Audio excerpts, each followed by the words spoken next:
قال بعض السلف: من خاف الله خافه كل شيء، ومن لم يخف الله أخافه الله من كل شيء. من خاف الله خافه كل شيء، ومن لم يخف الله أخافه الله من كل شيء. ولذلك كان السلف رحمة الله عليه لما حققوا التوحيد لا يرهبون أحدا، لا يرهبون إلا الله. شيخ الإسلام ابن تيمية رحمه الله تعالى وكان لله خالصا رحمة الله عليه، فما باع ولا اشترى في حياته، وكان زاهدا في الدنيا جملة لم يقبل عليها في أي صورة من صورها، وإنما كان مقبلا على الله، على العلم والعبادة والتصنيف والدعوة والجهاد في سبيل الله رحمة الله عليه. لما أراد الفقهاء في دمشق أن يذهبوا مع الأعيان للقاء غازان، وكان ملكا للتتار، ذهب معهم شيخ الإسلام رحمه الله، فساروا معا حتى كانوا عند غازان، وكان جبارا متسلطا ومعه حاشية مجرمة، وكان قد أعلن الإسلام ظاهرا.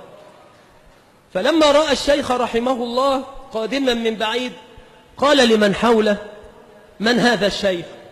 فقالوا: فلان، وذكروا له من حاله، لأن وصف حاله كان منطبقا على حقيقة قلبه، فانعكس ذلك على ذلك. فلما رآه ولا يعرفه، بل إنه لا يعرف العربية، قال: من هذا الرجل؟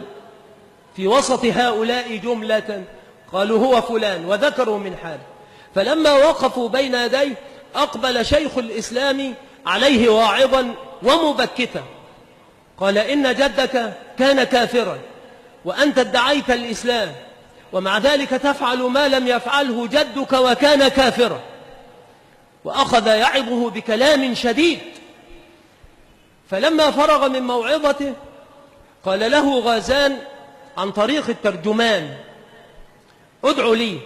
فأخذ يدعو ويؤمن غازان على دعاء شيخ الإسلام، فكان من دعائه: اللهم إن كان عبدك غازان يفعل ما يفعل ابتغاء مرضاتك وطلبا لرضوانك فوفقه لكل خير، وإن كان إنما يفعل ما يفعل لغير ذلك فافعل به وافعل.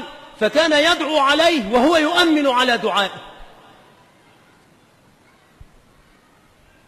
والفقهاء والأعيان يجمعون ثيابهم خشية أن يأمر بضرب عنقه فيطرطس عليهم، أي على ثيابهم، من دماه.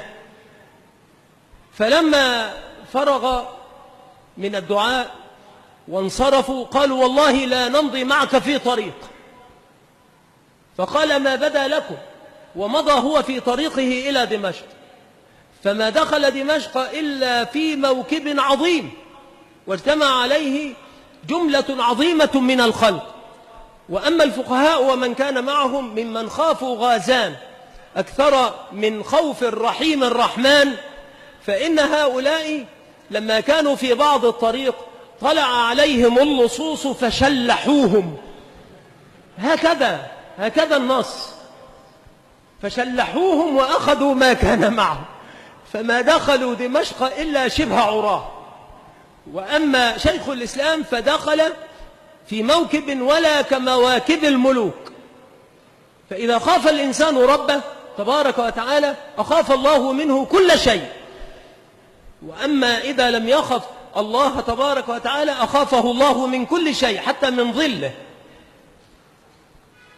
وعدم الخوف من الخلق لا يعني أن تكون متهورا، لأن بعض الناس يكون متهورا بحجة أنه لا يخاف إلا الله، هذا أحمق. وإنما المسائل مضبوطة بالشرع، كل أمر ينبغي أن يكون محكوما بقواعد الكتاب والسنة.